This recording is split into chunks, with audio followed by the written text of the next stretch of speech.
देखिए आदरणीय श्रोतागण, सत्य विद्या से संबंधित जो भी प्रेरक प्रसंग आता है तो हमें ऋषि दयानंद की बहुत याद आती है, क्योंकि उन्होंने ऋषि जी ने हमारे को सत्य के मूल से जोड़ा, एक स्वाभिमान हमारे अंदर जगाया। यदि विज्ञान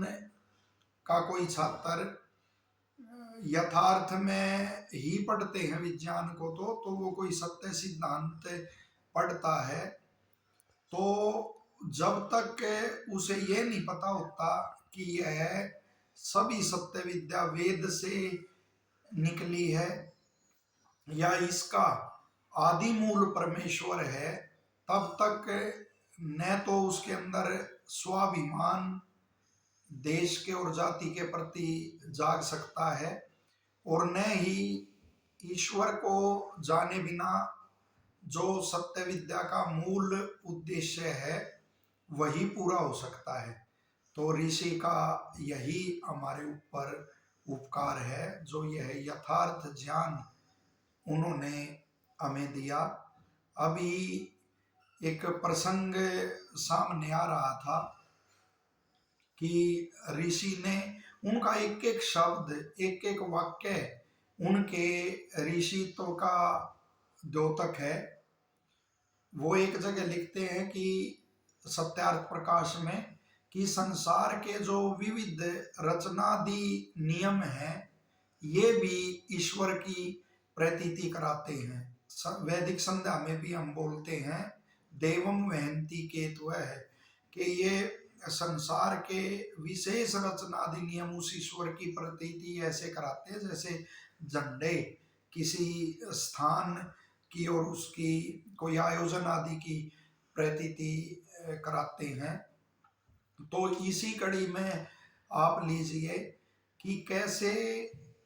माता के गर्भ में कैसे एक प्रसंग पढ़ रहा था मैं कि शिशु जब वो भ्रूण जन्म लेता है, अंदर जाता है, तो किस प्रकार स्वयं ही अंग ईश्वर की प्रेरणा से बनते हैं। जो आर्तव आता है वह रुक जाता है जब महिला गर्भिणी होती है, और उसकी गति नीचे न होकर ऊपर हो जाती है आर्तव की, और गर्भ में जाकर नए अंग का, जिसे प्लेसेंटा बोलते हैं और आयुर्वेद में हिंदी में उसे अपरा कहते हैं, तो उसका निर्माण होता है। और फिर जो बच्चे के लिए एक वो गर्भ नाड़ी जुड़ी होती है, एक बच्चे की एक सिरा उसका बच्चे की नाभि में होता है, दूसरा सिरा उसका अपरा में होता है,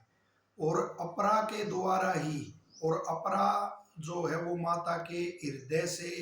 संबंधित होती है, उससे ही संबंधन उसमें होकर, और सिराओं द्वारा जो सारभूत आहार का सारभूत रस है वह अपरा से ही और गर्भ नाड़ी के माध्यम से शिशु में जाकर वह पोषण करता है। आधुनिक विज्ञान में भी पढ़ो और आयुर्वेद में भी हम पढ़ते हैं कि कैसे अपरा से वो पोषक तत्व पहुंचते हैं और हानिकर तत्व वहां नहीं जा पाते, और गर्भ जो मलमूत्र अधिकांशिक रूप में जो विसर्जन करता है वह भी गर्भ नाड़ी के माध्यम से ही अपरा में जाकर और माता के शरीर में अवशोषित हो जाता है। और इस सारी प्रक्रिया का जब वर्णन आप पढ़ोगे तो इस पर शोध चलते रहते हैं कि कौन कौन से तत्व पहुंचते हैं, कैसे यह क्रिया होती है, और अंतिम निष्कर्ष कि किस कारण यह है कोई नहीं निकाल पाता। तो इससे ही पता लगता है कि भाई ईश्वर की कितनी विचित्र ये कृतियां हैं, और फिर भी ईश्वर को जो नहीं मानते, तो वो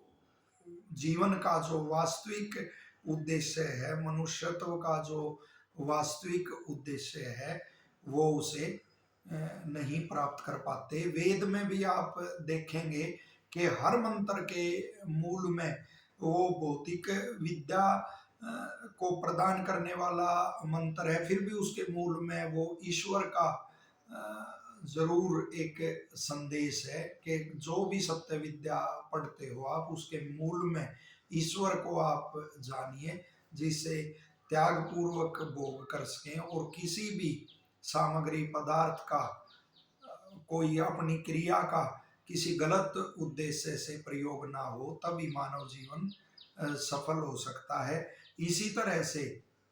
वेद सब सत्य, ये तो आया कि जितने भी वो पदार्थ हैं सत्य विद्याएं हैं, और जो पदार्थ विद्या से जाने जाते हैं उनका आदि मूल परमेश्वर है। इस तथ्य से बिल्कुल यह स्पष्ट होता है। और वेद सब सत्य विद्याओं का पुस्तक है। यह भी एक प्रसंग पढ़कर, अनेक प्रसंग देखकर ऐसा सामने आता है, यह भी एक प्रसंग सामने आया कि अध्ययन कर रहे थे हम मूढ़ गर्भ का, आयुर्वेद माता मूढ़ गर्भ की, जब बच्चा वो उत्पन्न होता है तो जब उसका सिर संकुचित होकर प्रथम बार बाहर निकलता है तो वह सामान्य प्रसव होता है, वरना और कोई अंग पहले बार निकले तो प्रसव में बड़ा कष्ट होता है और गर्भ मूर्छित हो जाता है। तो उसी को मूढ़ गर्भ कहते हैं।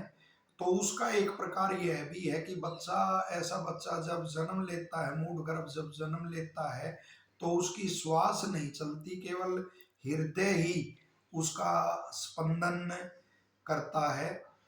तो उसमें यह प्रसंग महाभारत के अंदर देखिए आया है, और मूढ़ गर्भ के अनेक कारण वो लिखे, उसमें अभिघात भी एक कारण लिखा है। तो कैसे शस्त्र के उससे प्रभाव से परीक्षित का जन्म होता है और श्वास आदि इसी रूप में जैसे मूढ़ गर्भ का उल्लेख है उनकी नहीं चलती। और आयुर्वेद के जो वेद के महान ज्ञाता थे श्री कृष्ण जी, उसको सामान्य उस शिशु को अपनी विद्या से कर देते हैं। तो आयुर्वेद में मूढ़ गर्भ की चिकित्सा का भी उल्लेख है कि उसके कानों के पास पत्थर बजाना, या वो एक बार उसको गर्म जल से एक बार ठंडे जल से बार बार ऐसे स्नान कराना, और पाश्चात्य विज्ञान भी इसे मानता है। लेकिन ये तो हम यहाँ केवल एक वेद के और उसके महात्म्य के लिए कह रहे हैं, बगैर विशेषज्ञ की सलाह के आप यह क्रिया आदि करने की चेष्टा और वो न करें। तो ऐसे मूढ़ गर्भ की चिकित्सा और उसमें आयुर्वेद में पर्याप्त दी हुई है। तो प्रत्येक जो आर्यव्रत का निवासी है, भारत का निवासी है, गर्व होना चाहिए कि जितना भी सत्य ज्ञान है हमारे ही ऋषि मुनियों से और वेद से वो संसार में फैला है, और उसका आदि मूल परमेश्वर है और उसका मुख्य नाम ओम है। उसी की उपासना करनी चाहिए, उसके सिवाय किसी की उपासना नहीं करनी चाहिए। पाखंड आदि से दूर रहना चाहिए और ऋषियों का उपकार मानना चाहिए। सत्यार्थ प्रकाश का अध्ययन करना चाहिए। धन्यवाद।